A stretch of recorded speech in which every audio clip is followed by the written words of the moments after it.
We'll ask you to, we have a large crowd today, but you know what? The quality of the crowd makes up for the fact that we're small. Welcome to our legislative luncheon today. This is billed as an agricultural luncheon, so there will be some ag questions, and some of the theme of our luncheon today will be agricultural. But you're of course not prohibited from asking any questions that you would like during our session. Our program each week is brought to you by the Bridport Grange and the Addison County Farm Bureau, and we have help from the Chamber of Commerce and Economic Development Commission and the Planning Commission. So we appreciate the help that each of the other organizations gives us, and we remind you that there is a donation jar back of the room so that you can help us out with some of the expenses that we have with our program. Our program is going to be a little looser than usual this week.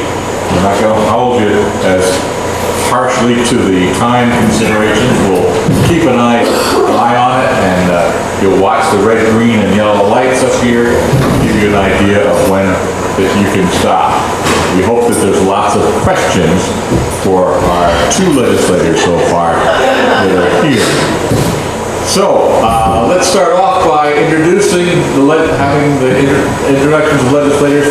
And what committee you're on and what you're currently working on. Senator? All right. Hello, everyone. Thanks for coming. I'm Ruth Hardy. I'm one of the two senators for Addison County, plus Buellscore and Huntington. I serve on the Agriculture Committee and the Education Committee, and I will take partial responsibility for the fact that there was this mix-up, because this luncheon, this agriculture luncheon, was supposed to be next week, and I alerted these guys to the fact that next week is the Northern Tier Dairy Summit in Jay, and I personally am going to go because I'm on the Ag Committee, and I think we all assumed that a lot of Addison County farmers may also be going, so they graciously moved the lunch to today, so I'm sorry that it got all confusing, and yeah, so just apologies for that. But I'm hoping that a lot of people do go to the Dairy Summit, because I think it could be a good opportunity to really talk about some exciting issues for helping our dairy farmers across the state. Let me see. I am in agriculture. We are working on a wetlands bill right now in the Agriculture Committee, and I would love to hear your thoughts, considering Addison County is brought up all the time as, oh, it's really wet in Addison County, so what do you do with wetlands in Addison County? So how many people here are actually active farmers in our agriculture lunch, besides Harvey? Just you? Oh my goodness. Wow. If any of you would like, I can certainly talk more about the wetlands bill, but one of the things we're struggling with is we are trying to bring our wetlands regulations up to be more in line with the federal regulations for agricultural practices in wetlands. So trying to sort of meld state law with federal law can be challenging. And we are also trying to make it so it is easier to manage for farmers who do have wetlands on their agricultural land. And we're also trying to protect wetlands. So sometimes that can be really challenging. So if you do have ideas or questions, I'm happy to answer more. And in education, we also in agriculture have miscellaneous sort of rural economic development bill that is actually on the floor on Wednesday. It passed out of committee, and it has, I call it kind of our Ag Committee Christmas tree bill. There's a bunch of things in it for people in the agricultural economy and also the forestry economy, and I'm happy to answer more questions about that. We also have in education a miscellaneous education bill that's coming up on the floor tomorrow. It will be the first bill that I present project on the floor, so I'm pretty excited and a little nervous about that.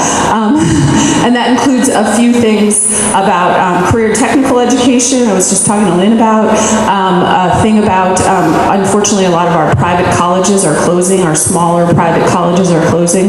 So trying to make sure that those colleges, when they do close, have a plan for how to take care of students and also student records. And so sort of beefing up the requirements for that. And then the third part is creating a task force on campus sexual harm.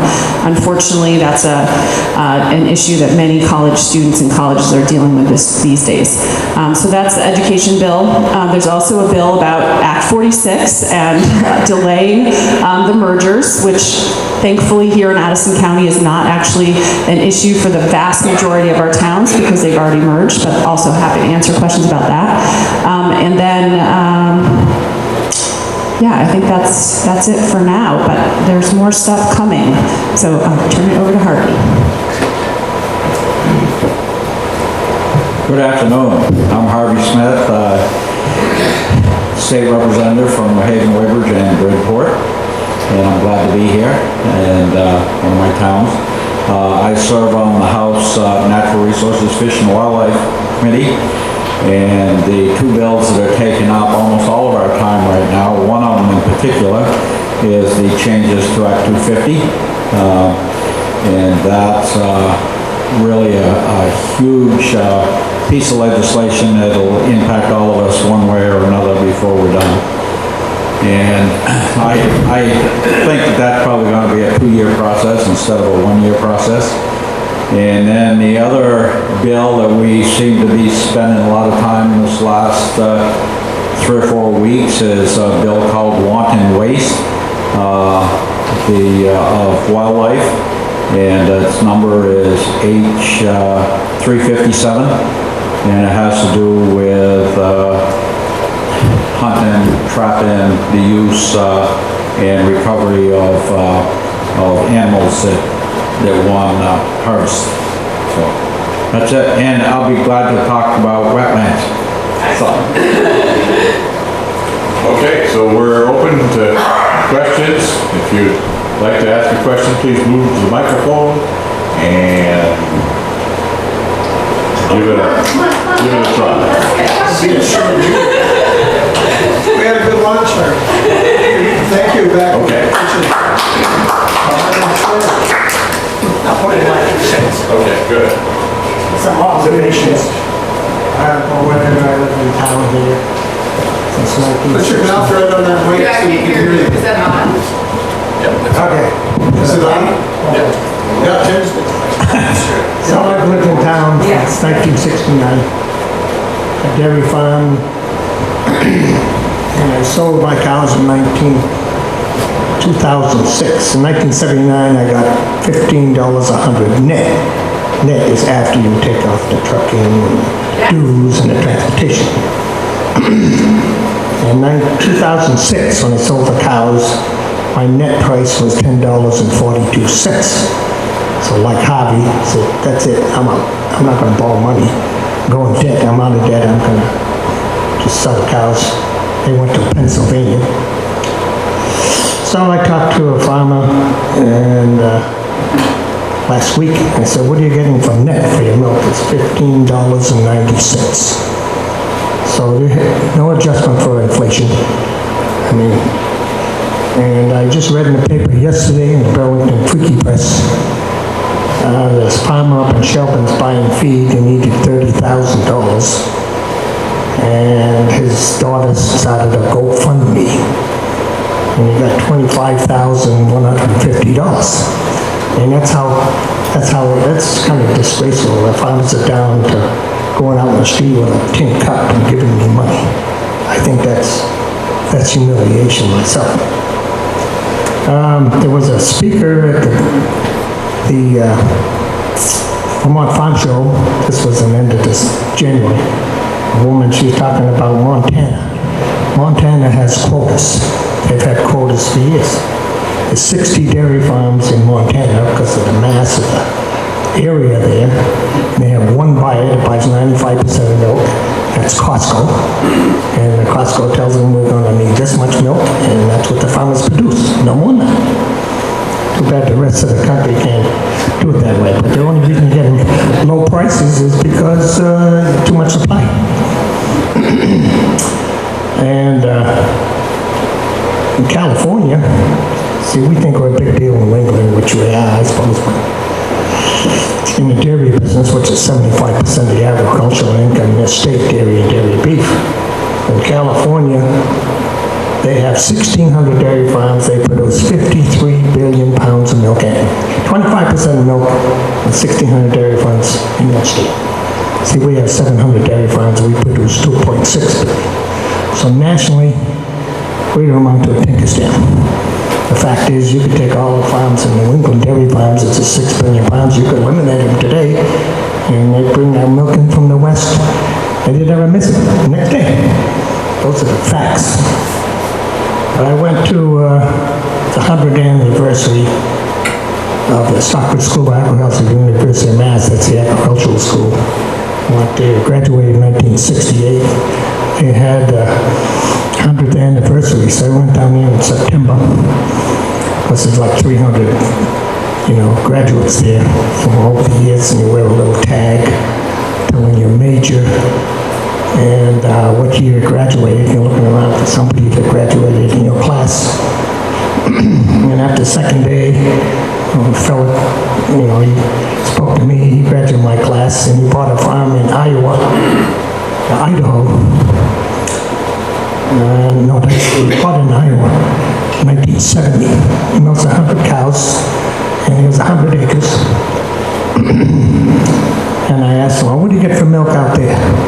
So we get $13.26, $3 less than you get here in New England.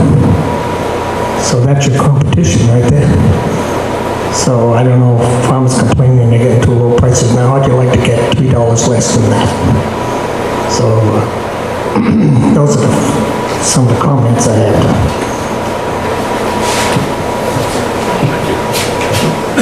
Well, thank you, sir. You definitely laid out the problem that we talk about extensively in the Agriculture Committee. And did you have a question? I want to make sure I respond to your question about... I think the farmers should go home productivity for the survival. It's the balls in there, but you don't politicians talking about it. Well, thank you. I appreciate. There is no way that the Vermont legislature can solve the problem of low milk prices and the crisis that dairy is in our state. We are trying our best to find some things to help. And one of the reasons why I want to go to Jay next week to the Northern Tier Dairy Summit is I think that there is going to be an effort to talk about some really cutting edge perspectives that are both Vermont-made ideas, but also some ideas from outside. One of the keynote speakers is from New Zealand, and New Zealand has a very different dairy market than us, but they are very, very competitive in the world market. And then one of the speakers is, I believe, from Montana. It may be, or no, I'm sorry, Pennsylvania. There will hopefully be some outside perspectives, but also internal discussion with dairy farmers here in the state of Vermont. But you're right, the crisis is huge, and it's going to take a major shift in order to change it. Thank you. I just had a quick, can I direct my question? It's terrible TV if you don't come to the microphone, Jay. It's all about the TV. All right. My question is, based on what Paul was saying, my understanding is that Quebec runs under a quota system too. You don't have to travel. I used to live out west. I'm pretty familiar with the agricultural system. California is able to produce milk at that cost primarily because they're getting subsidized water. That's federally subsidized water. And we don't, that's a whole other discussion. But the point is that trying to look for answers from elsewhere is an extremely healthy exercise, I think. And driving through the eastern provinces you can see right next door to one another, you know, there's a dairy operation, there's a beef operation, they're growing a variety of row crops, there's a number of models, and I'm not saying you can never directly apply that, but I would be interested to hear if we're bringing anybody down from Quebec to speak, given the fact that they're in such close proximity. So I don't know what the full program is. I just know who the two keynote speakers are, and then there are some working groups that are presenting their information about sort of the future of dairy in Vermont, and several Addison County groups are involved in that, Addison County farmers. One of the former legislators, Will Stevens, who's himself a farmer, although not a dairy farmer, has been involved in a lot of these discussions, so I know he and his group are presenting. I don't know if there's somebody coming from Canada, from Quebec. Canada has a national system that has supply management nationally. That has not happened in the United States for a variety of reasons, mostly political, at the national level. I know our former agriculture secretary, blanking on his name, the former Ag Secretary, Chuck Ross, actually advocated for that at the national level and was not able to get it through. I think nationally, most of the 50 ag commissioners across the country actually joined together to try to advocate for it, and it didn't happen. I'm guessing, I don't know for sure, but that Montana probably has a somewhat of a supply management system because they have fewer farms and probably one milk processing plant. And so that milk processor, where they all take their milk, probably has a quota system from the processor, is my guess. I don't know for sure. Here in Vermont, we have 3 major milk processors, cooperatives where farmers take their milk, so it's harder to implement a sort of individual 3-way supply system. And also if it's not a federal system, it does run into issues of, what's the right word, like market collusion. So we did have the Northeastern Dairy Compact for a number of years, during the 90s mostly, I believe, Harvey, is that through, I think 2001 is when it ended, and that also was eventually stopped through court cases and federal orders. So it's been tough to try as New England, and you're absolutely right, our milk, even though it's a huge thing here and 90% of our farmers are dairy farmers, it's almost literally a drop in the national bucket of milk, so. Commissioner, Secretary of Agriculture, the duty is here in the state. Pardon me? I didn't. President, get a new microphone. Come on up to the mic. The current Secretary of Agriculture? That's in Vermont. It's been in Vermont a couple times. Oh, the federal, the national. Purdue, I think his name is. Yeah, Sonny Perdue. Yeah, he said nationally, they don't want anything to do with any kind of supply control. You're right. Because if you shorten the supply, the price goes up. So we went for the 99.8% of the population. They represent them. So if the price of food goes up, that's not good. So they want to keep the price down, and surpluses reduce the price. Yeah. I talked to Bobby Douglas. That was last June. He has an orchard down here in Shore. He said there's 30% more apples in storage than last year. There's too many apples. There's too much of everything, corn and soy. That's why the prices are so low. Yeah. So the farmers have to, they have to market their way out of the economic dilemma and not produce their way out, which is the dairy industry has always done that. So the farmers should do it themselves. That's my philosophy.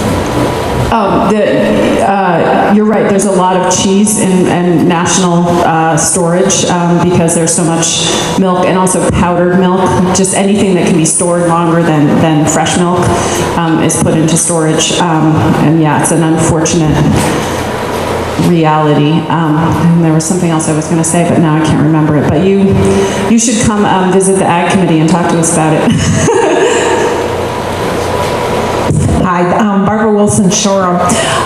I grew up on a dairy farm, a small dairy farm, so this is something that's near and dear to my heart. Because I, look at what my dad made back in the 70s when he finally, retired, is probably as much as what you're getting now, right? And we were able to sustain a family on a small farm.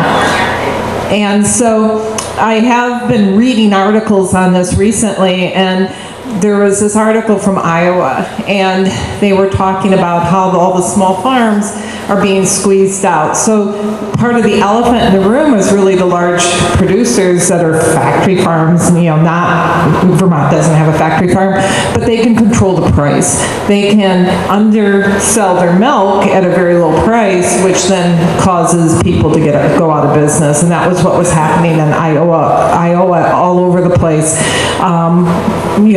All the land is really being taken over by these really large operations. So then I was like, well, what could be done here if you're not going to do regulation at the national level? And right now there seems to be so much press about food being tainted, that kind of thing. So maybe from a Vermont perspective, a Northeast perspective, we should be really focused on small, we have smaller producers. We don't have these large factory farms, which is where all the E. coli, all this kind of crap comes in, right, because of the conditions. So maybe one consideration is how can we basically capitalize on what we are and tie it into, you need to know where your food's coming from. And that might demand more, I would pay more for that because I know it's safe. Right, no, is this back on? Okay, that's a good, and I remember what I was going to say, and then I'll comment on what Barb just said.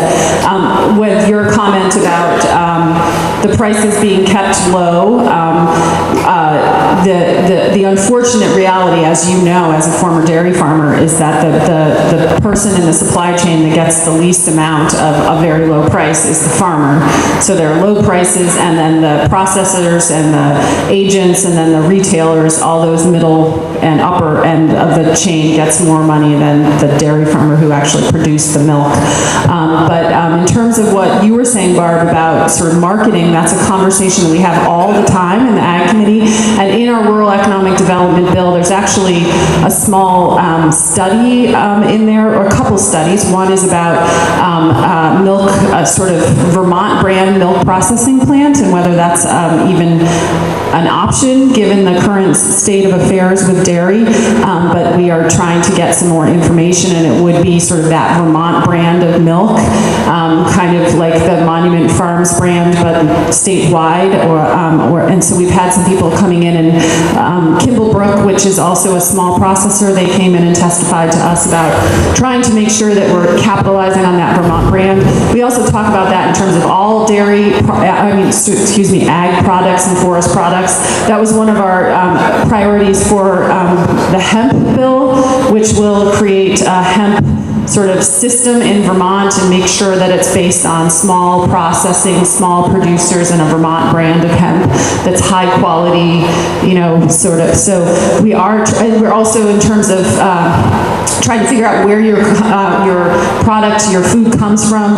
We also have some things about traceability for meat products, and this is something that Harvey probably knows a lot about, but making sure that, from birth to slaughter, we know where that animal was, so that we can say this was raised on Harvey Smith's farm in New Haven and slaughtered at this slaughtering facility, and we know that it had a good life, and we know that it's high quality meat, and we know that it has the Vermont brand. And so we've been putting things into law to help that happen with meat traceability.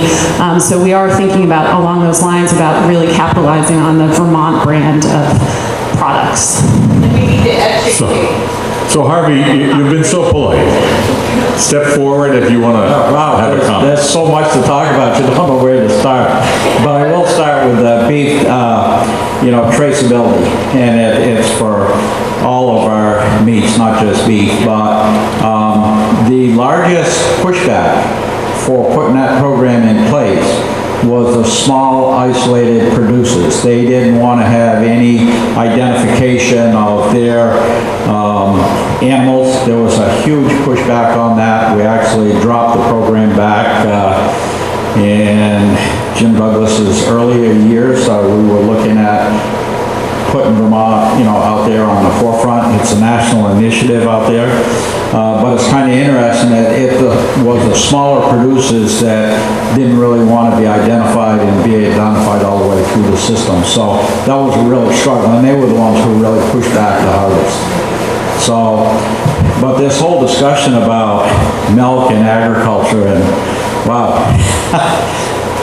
I honestly don't know where to start, but Paul brought up some good scenarios, only talking about dairy production and the farmers, but a lot of things have happened over the last 30, 40 years that have increased the cost of operating a dairy farm, meeting and keeping records on all your water quality and your nutrient management systems that are out there, the cost and availability of equipment to do the new agricultural practices that we're talking about is incredibly expensive, and they're beyond the capability, the financial capability of the smaller producers to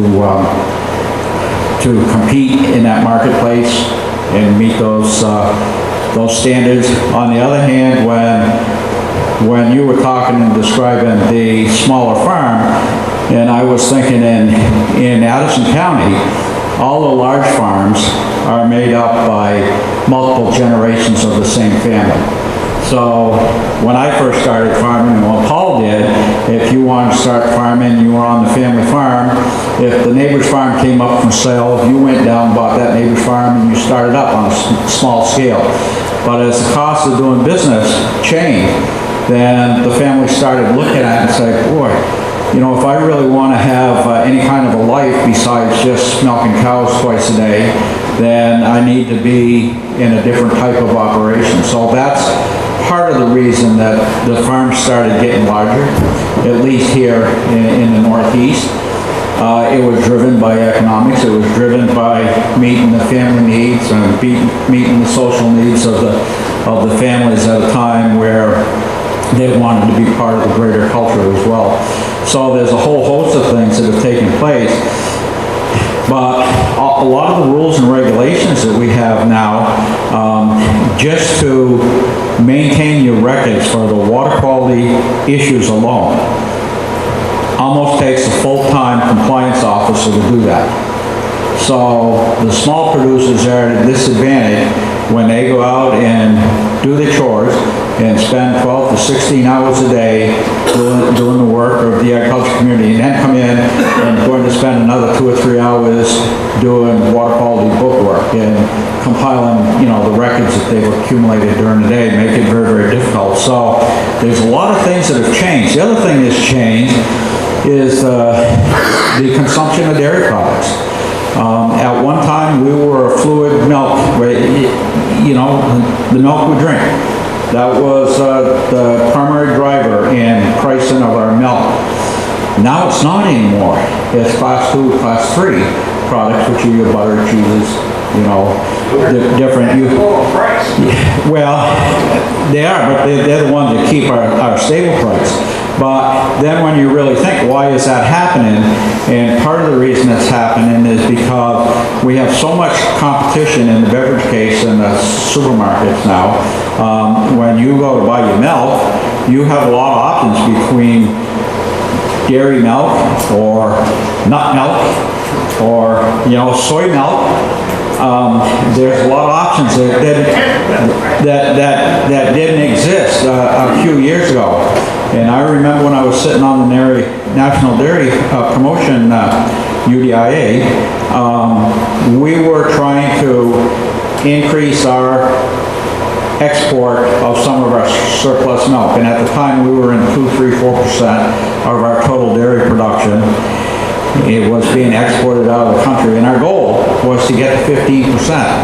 Well, wow, we met that 15%, and all of a sudden, we're vulnerable to every other nation in the world with tariff wars and prices and surplus around the world. And so that has come back to hurt us.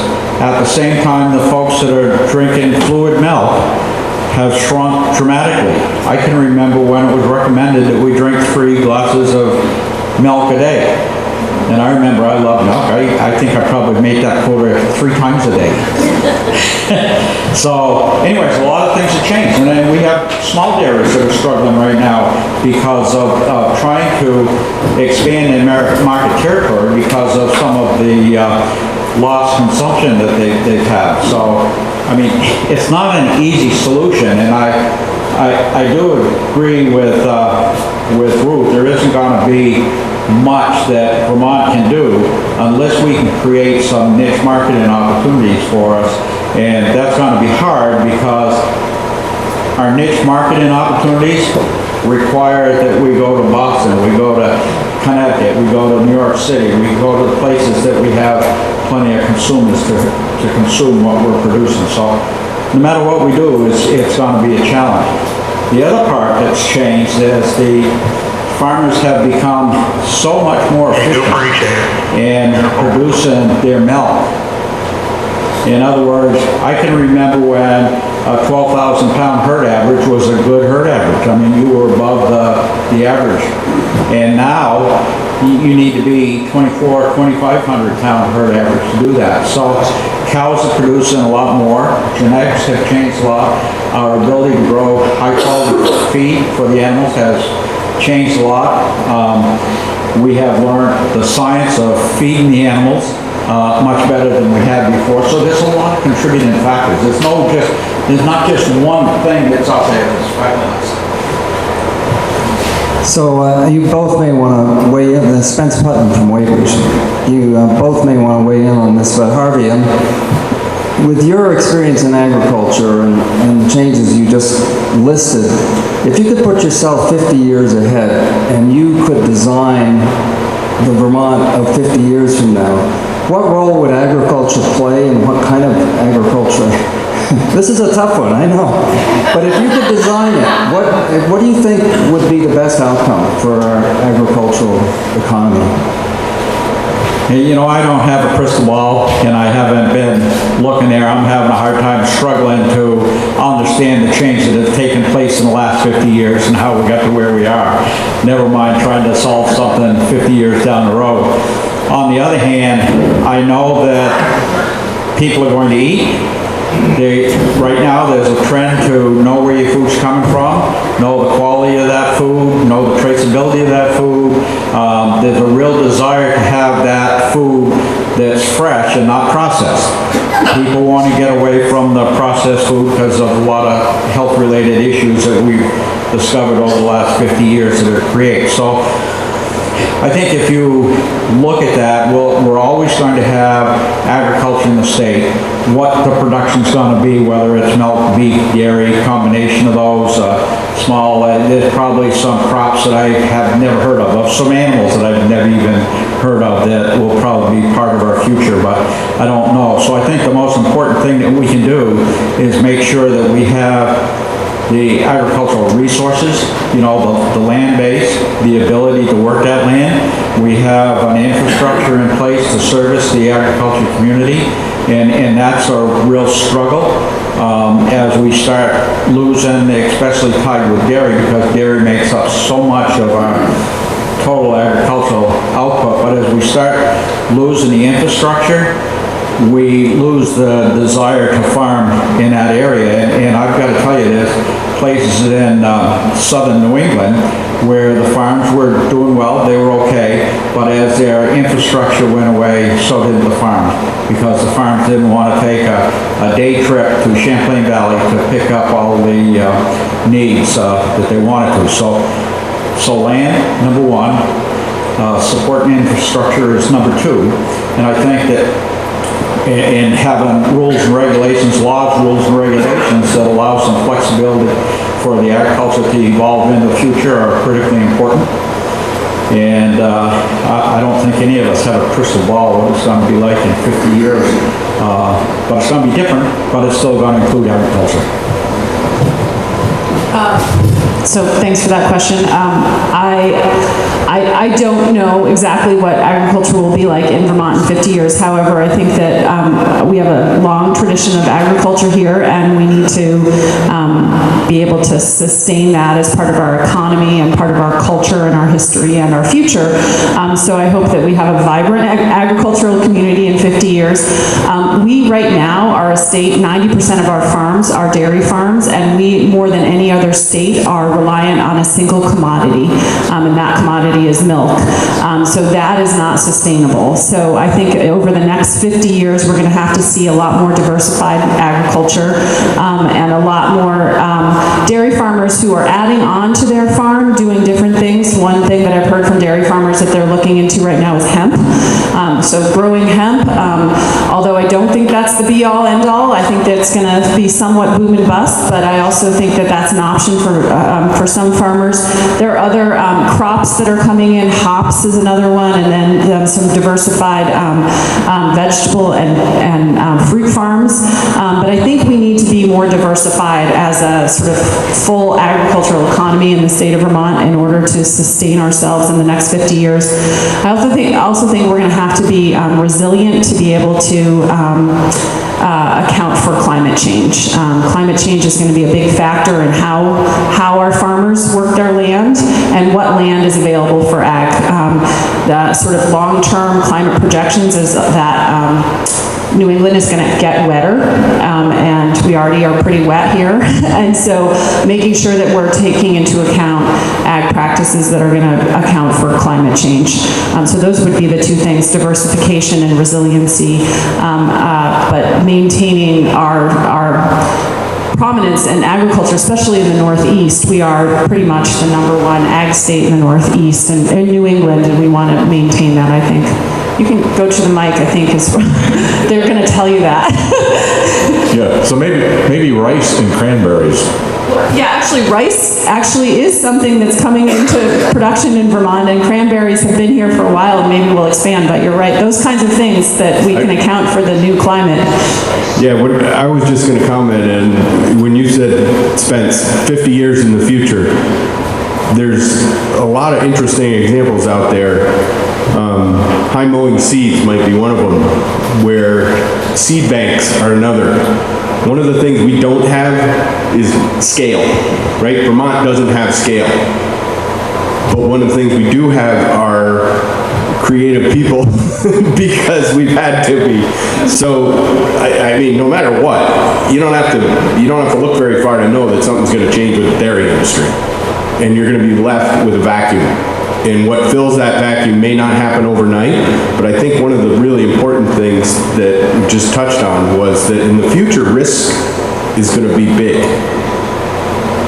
Meaning the risk to crops, solutions that we have today, you can see it right now with antibiotics and the effects that they've had on viruses and how quickly viruses adapt to them. Having essentially a Vermont agricultural systems that promote Vermont more as a petri dish for coming up with new solutions to utilize our arable land so that we can grow crops and change what we're growing to adapt. For example, hemp is a perfect example. Despite Paul scoffing at it because he thinks we're all going to be growing weed, hemp, on the other hand, was, from what I understand, was put out of business by the timber barons. Timber barons didn't want competition because they were getting handouts from the federal government when the federal government was handing out timber tracts in the West. Right? They didn't want it. You could make all kinds of fiber products out of hemp. And today, we've cut all those trees down. Now, you can reproduce those, but the cycle's a hell of a lot longer than it is for hemp. So if you can grow trees for other purposes, like carbon sinks, you can grow hemp for making your fiber products. And there's no reason why you can't have experimental hemp fields growing different products all over any more than the folks up at High Mowing Seeds can come up with resilient crops. And I know I gotta wrap it up, but one final example of this, if anybody's familiar here with the CRP program. Yeah? It doesn't work here in Vermont, right? What is it? It does. We don't have it like they do in the Midwest, but Why? we do have it. What is it? Harvey, tell us why. Well, it's a program where you can, set aside some of your land and get a annual payment on it or taking it out. But also using it for, we use it for water quality. Yes, the WIP. Issues. Now, they used to have, I forgot now what the name of it was, but it was like a federal land bank where Yeah. you could put all of your land into this land, you get an annual payment for it, and then you might have mowed it, you might have just let it grow up the brush, whatever it was, but I remember a lot of that land since then has come out of the land bank, because I remember it being in Addison County, and it was a big program, and back in the 60s and 70s, a lot of that land came back out of the land bank, but that was for controlling production. Not for water quality, air quality, climate change, anything else. But I will say the one thing that I didn't mention, and here's one of the resources that we have, and Ruth kind of reminded me of when she was talking about climate change, but we, on the most part, we have annually enough rain to grow a decent crop. And so I remember my textbook, Growing Crops in the Humid Northeast, when I was in college, and that's what I was talking about. It was basically grassland farming and raising beef and cattle and stuff on a grass-based production. But the reason for that was because we almost always get enough rain to grow a crop. When you get west of the Mississippi, that isn't always true. And they're going to be fighting over that. When you talked about subsidized water, that subsidized water for agricultural use is going to disappear to some extent. It already has, so we continue down that road. But anyway, so we do have that asset where we can grow a crop without, a lot of enhancements being added to it, like they can't do in the West. So I think the Northeast is always going to be a very strong agricultural-based economy, and I think it's up to us as being stewards of the land to make sure the land base is here to allow that to happen.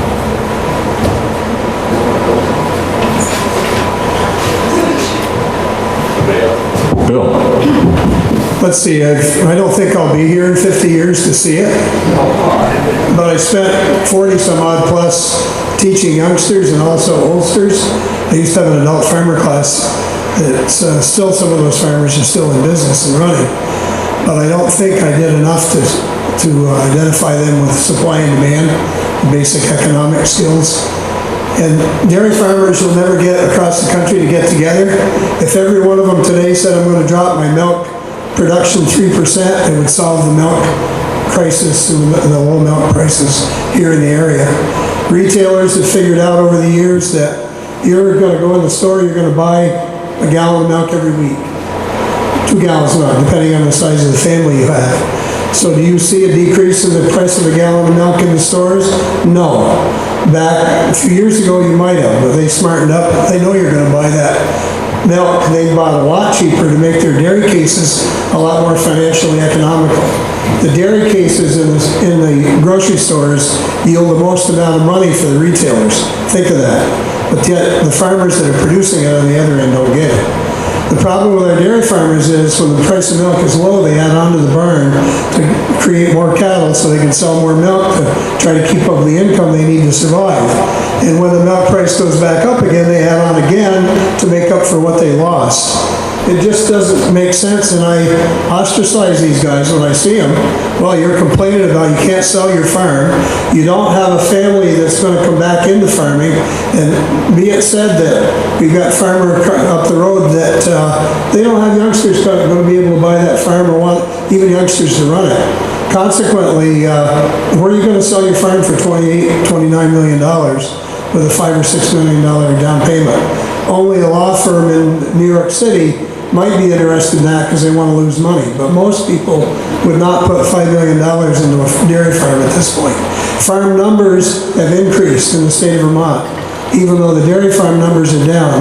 Over 7,800 farms now in Vermont, considered farms, big enough, some farm like mine that's running 10 or 12 acres, that's still considered a farm. I probably gross per acre 10 times as much as a dairy farmer does when you start spreading that price of milk over the land. with a lot less problems with the environment and so forth. You're going to see in 50 years more grain. We used to be in the old days the breadbasket of America. You're going to see more small farms like mine that are producing products that are staying here or supplying the local larger cities. Hopefully, as Harvey said, we need to keep the land base here. Clay land basically is good for grain and grass. It's not good for corn.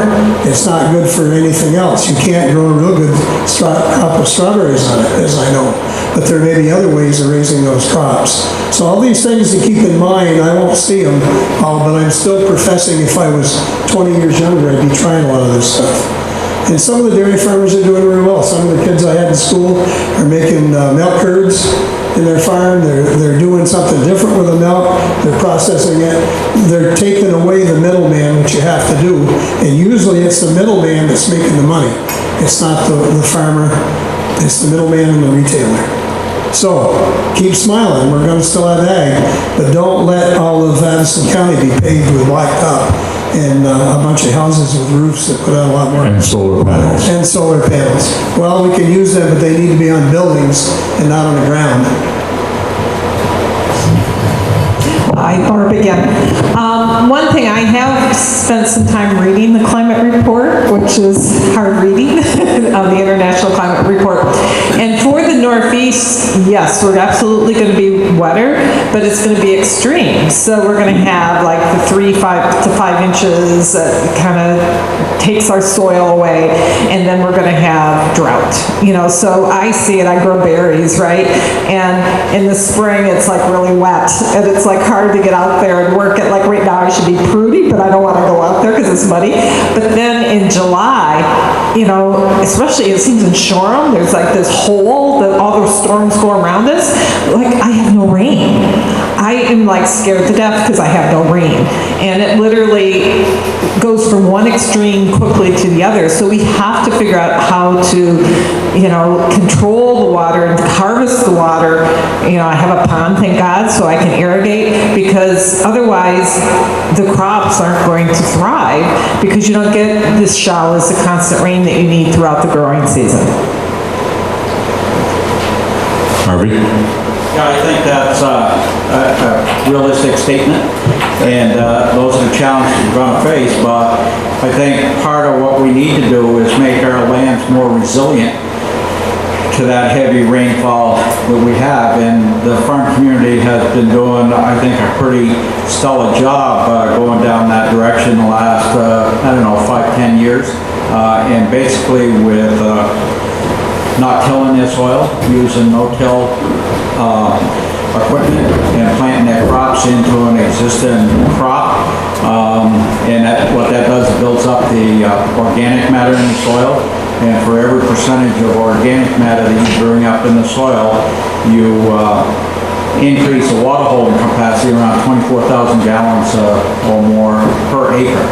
So if we did that on a large scale, we would be there. So I see Vermont's farmers taking a leadership role, especially here in the Champlain Valley, which kind of surprised me because we've been able to use no-tilling technology for the last 50 years almost on the eastern part of the state because of lighter soils. In the heavy Champlain clays, it was a real struggle because when you slice the ground with tillage equipment, that's where it dries up, but that's where your seed is. And so what it was doing is it was exposing the seed to that dry condition. So now with building that organic matter up in the soil, it doesn't follow that crack line quite so much, and the cracks aren't really as large as they were. So that's one thing. But we're also kind of interested in, Ruth, you may remember these numbers, and I don't know if I'm in the ballpark, but I'm not sure if I'm 100% correct, but 95% of crop failures on our ag land are due to too much water. And 4% or 5% is because of not enough water. So there's some extremes to go around. I have to share something my father used to always say. He died many years ago at age 95. But as a farmer, he basically said that a wet year would starve a farmer to death and a dry year would scare him to death. And to this day, I just remember this. And it was like, yeah, so true, right?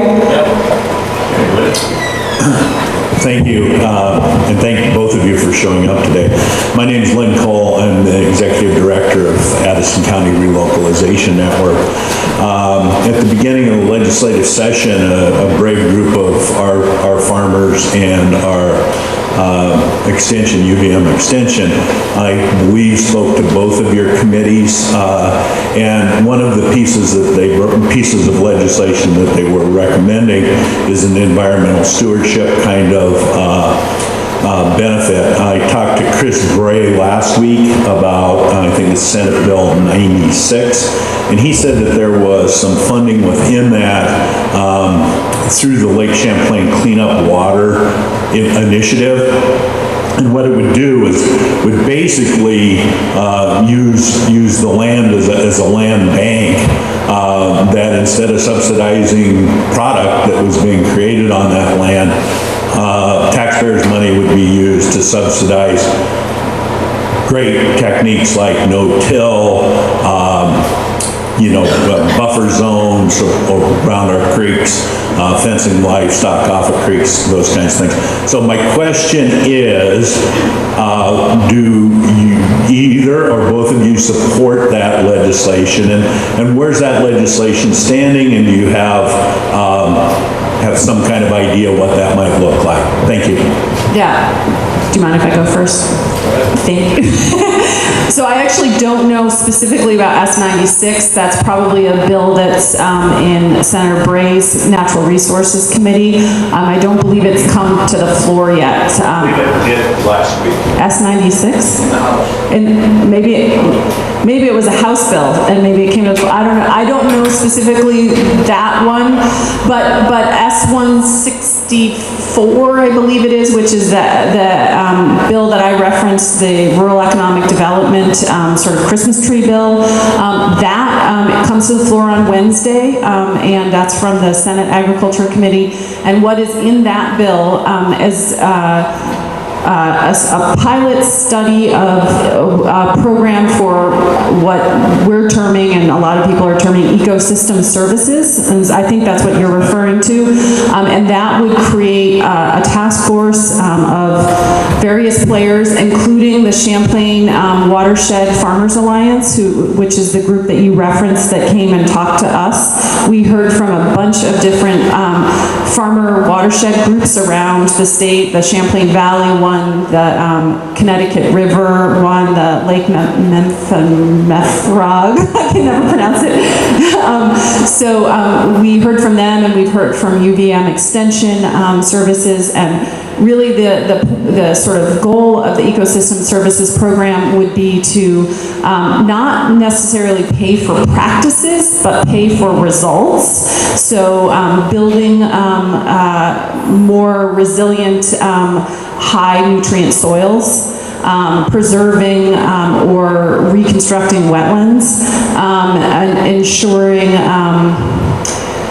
so basically it's mostly soil practices or soil outcomes and land conservation outcomes that would help our ag lands be more resilient to things like climate change, because the higher the nutrient content, the carbon content in soils, the more that water they can absorb and the less runoff there is.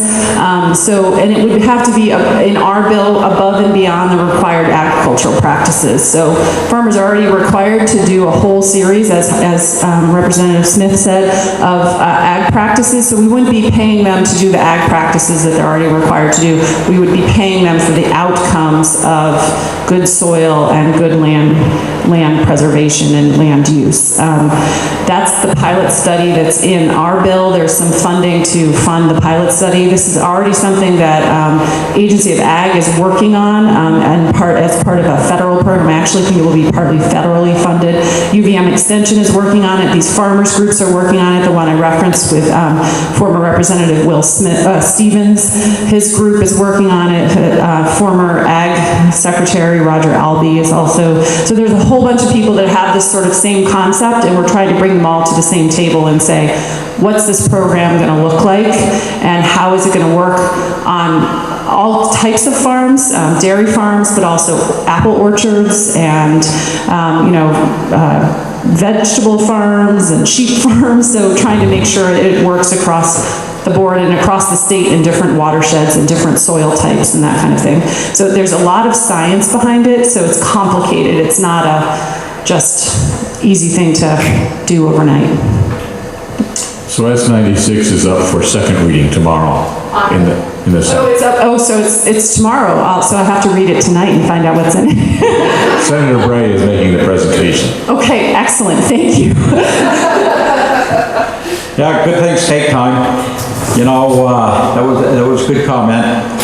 We actually, 3 or 4 years ago, we had talked with USDA, EPA, the Agency of Agriculture, the state funding program that, and we have documentation from all of those groups that funding for what you were just talking about, this ecosystem management was perfectly okay. We had a bill last year that I was championing through the legislature. We got it through the House, but the Senate didn't have time to take it up, so it never went anyplace. So they reintroduced a lot of that same language this year, and it's in that housekeeping bill that they put out. So we're moving forward with it. If I could, I wanted to thank Ruth for correcting me. It really isn't about practices, it's about results. And we do have the science and the measurement devices to be able to measure the depth of those organic matters in soil. So basically it would be paying farmers for building the organic matters and putting in their drainage and doing their buffer zones. But what would be measured and what would be paid for is the improvements in soil. So thank you for correcting that. Don't forget, it is both. It's not just the improvement, because in order to move the program forward, you have to educate the agriculture community, the farmers who work in the land, that this would be beneficial, and that's why we've had these programs we talked about, no-till, minimum till, all of those things. A few years ago, they didn't exist, so it was clean water money that helped us purchase a lot of that equipment, modify a lot of that equipment that worked in our Addison County soil. So it's a combination of those. Once that practice is established, then usually they don't fund it because farmers have adopted it. So that's like cover cropping is a perfect example. Cover cropping was originally funded. I forgot how much they paid per acre for you to put in a cover crop. After you've done it for a number of years and it becomes successful, becomes a practice that we know works, so it's no longer funded on a per acre basis, on a per farm basis, but for farmers that are starting up. So it's a combination of all of those things working together. And they all result in improving soil tilt, organic matter, carbon sequestration, all of that. And so it all works together. Thank you, Harvey. Yes. Tisha Wolf from Addison. My question is about pollinators and how they fit into this consideration about healthy land and being able to grow maybe even new things. Is there some consideration, maybe the suggestion that would require moving more toward organic and natural practices? How does that fit into the discussion? Well, I didn't hear the first couple of words you used, the terminology you used. Pollinators, like bees. Pollinators? Yeah, as you all know, pollinators are critically important for agriculture, and they are used, you were talking about conservation reserve land. And a lot of the states now are using a belt along those lands that they're plowing, they're planting flowering crops that they're not harvesting in order to keep those pollinators active. And if they're pollinating on something they enjoy, like clovers, you know, and sweet flowering crops, they don't bother to fly through the cornfields. So there's some issues around there. We just did, we've talked about pollinators, almost my entire lifetime up there in the legislature and all the issues surrounding it, but I think science is starting to catch up with some of the challenges that beekeepers are finding, and they're finding that the varroa mites are one of the biggest contributors for colony collapse that we're seeing. And this past year, they did some work. It was USDA and State of Maryland University had done some research, and they actually found for the first time that these varroa mites aren't just feeding on the embryos in the hives, but they're actually feeding on the belly fat of the adult bees. That's why a lot of the adult bees didn't act right when they left the hives. They were disillusioned. They couldn't find their way around. And so if that's the case, I think we're on the cutting edge of finding some real solutions to what we're seeing as a worldwide issue.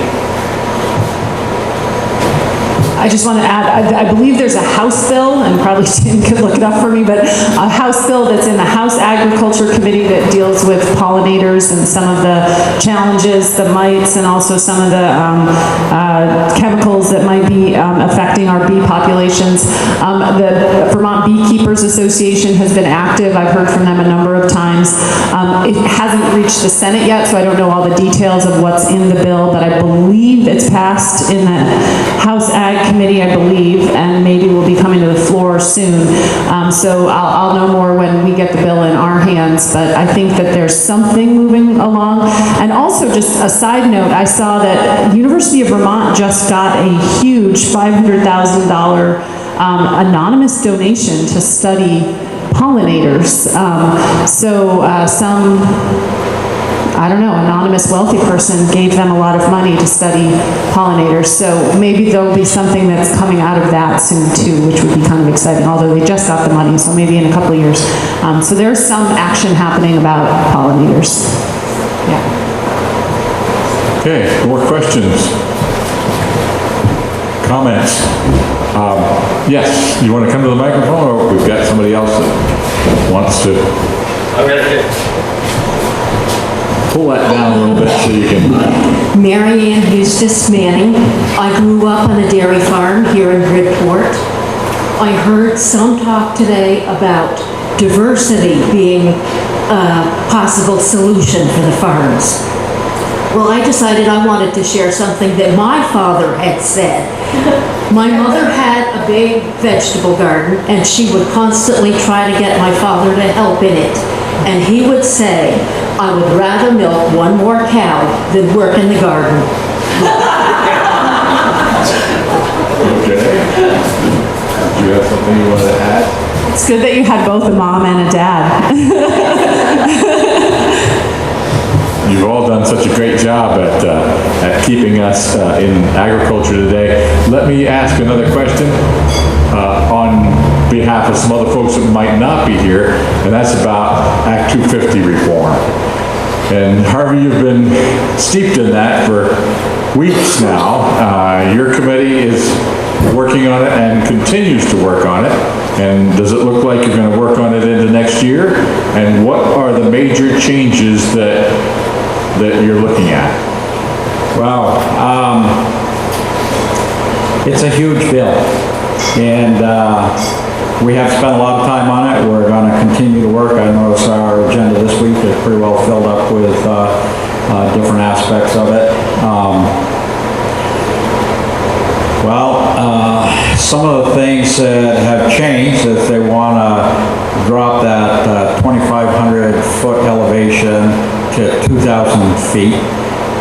That's going to have a major impact on any of the localities that live in that area. We have towns that are in that height range, and I'm wondering what they're going to be able to do. You have the ski industry, most of the base lodges are in that elevation. So what's the restriction? Huh? What is the restriction? 2,000 feet. Oh, for what? Well, actually, that's a question that I haven't got a good answer for yet. For triggering Act 250? 2,000 feet, right now, at 2,500 feet, the forestry industry, if they want to harvest timber up there, they have to do that under Act 250. Instead of just having a timber management plan like the rest of the state does, they have to go through Act 250. When they first started doing that, it was relatively easy for them to do. And now it's gotten so complicated that not much timber harvesting is happening above 2,500 feet. So, I mean, that's one of the struggles we have. And when Act 250 was first put in place, we had very few town plans, we had very few town zoning ordinances, regulations, and we had no water quality related rules, regulations that we have both now federal and state. Air quality is both federal and state now that we didn't have.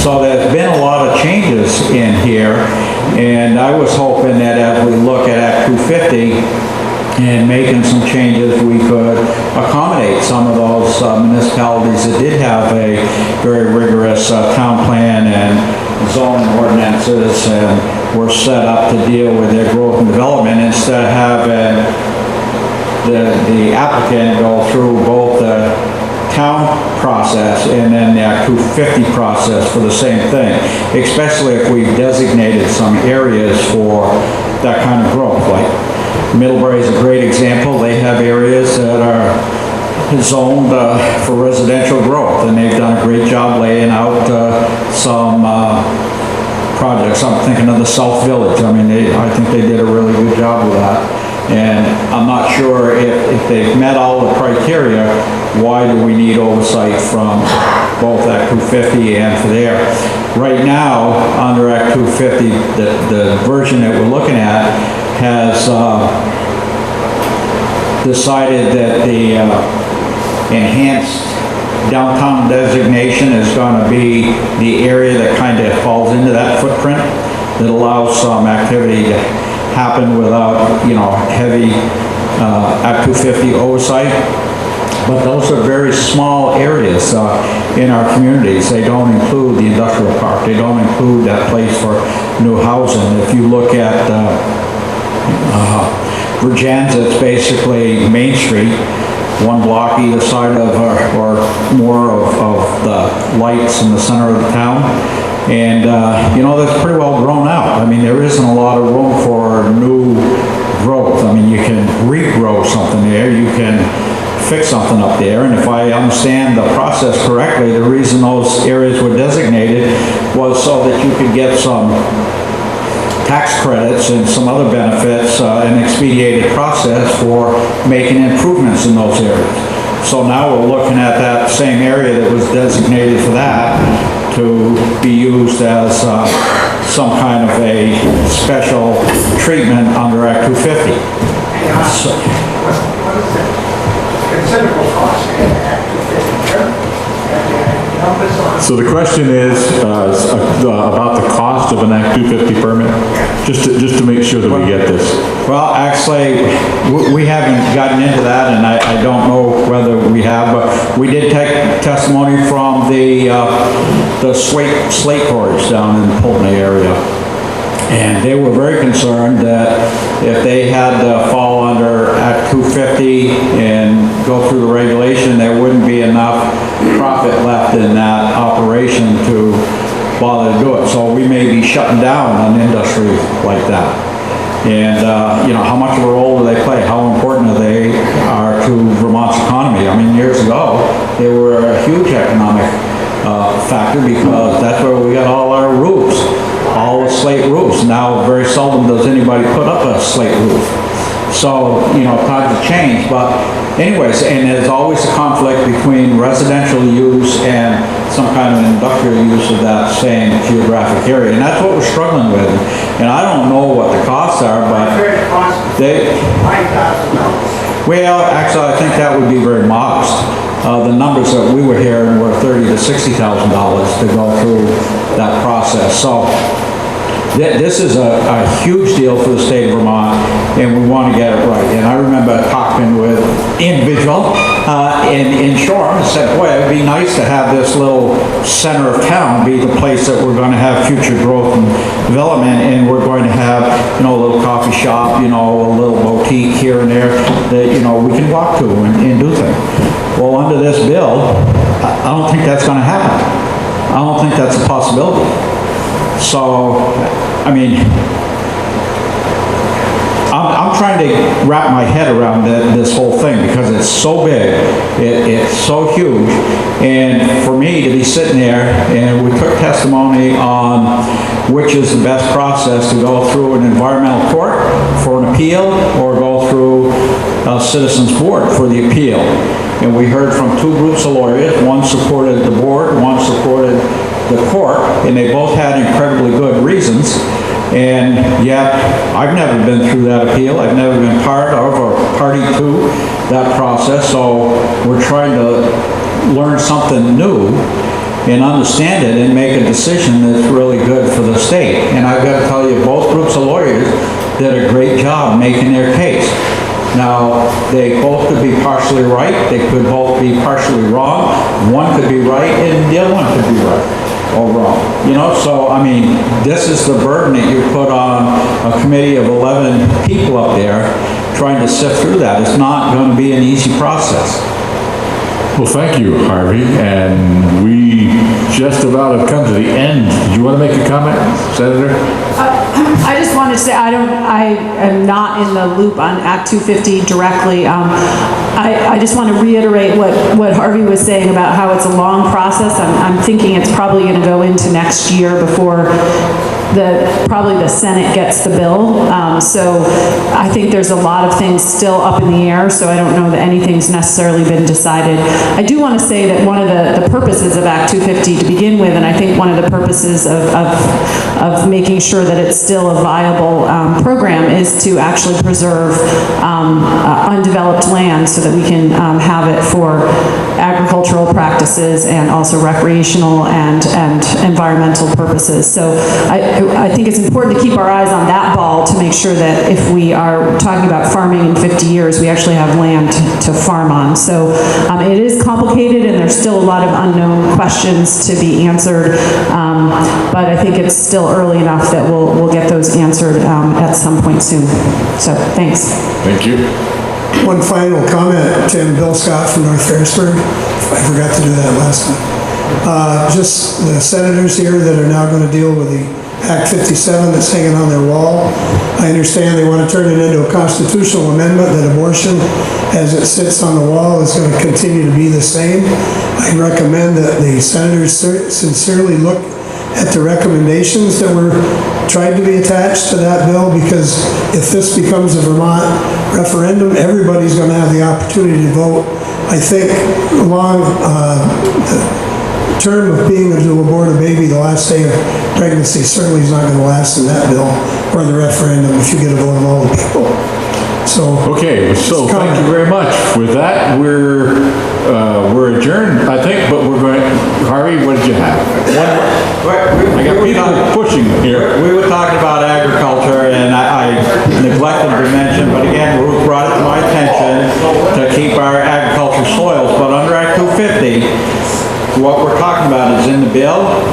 You're going to be allowed to farm. I don't know what happens at that 2,000 foot level, whether you're going to have to go through Act 250 or not, but you're going to be able to continue to farm. Agriculture is going to be allowed use. There is some stipulations in there. that if you have some significant natural resource areas on there, you could fall under Act 250. And one of those would be the wetlands that you were talking about, and the other one would be depth bedrock. We don't know what that means, because we don't know whether that's 5 feet under the ground, above the ground, or where it is, and what the implications would be for that.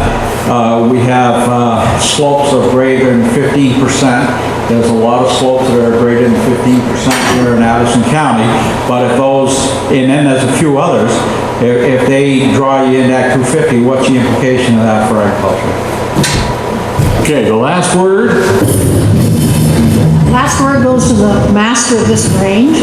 I'm the master of Bridport Grange, Deborah Plouffe, Bridport. I grew up on a dairy farm here in Bridport. I can't say that either my family farm isn't in operation anymore. I'm sad to say, because there were no sons to take it over. But anyways, this is a commercial for the State Grange website as well, vtstategrange.org. You can find our policies there. We have one on pollinators and our efforts to get some of the chemicals out of the system. I also wanted to put a plug in for more Grange people to go join the Grange. We are the oldest fraternal organization in the United States. And we are looking for more members. And also, if anybody knows of any grants that might be available for buildings such as this, we are looking to improve the building again. And we've been working this process for about 30 years, but it's come to the point where we have to do the outside. And we're looking at $50,000. And so if anybody knows of any grants, let me know. Thank you. Thank you very much for coming, and don't forget, next week, breakfast again, and we're at the Salisbury Congregational Church next week, Salisbury. Thank you very much for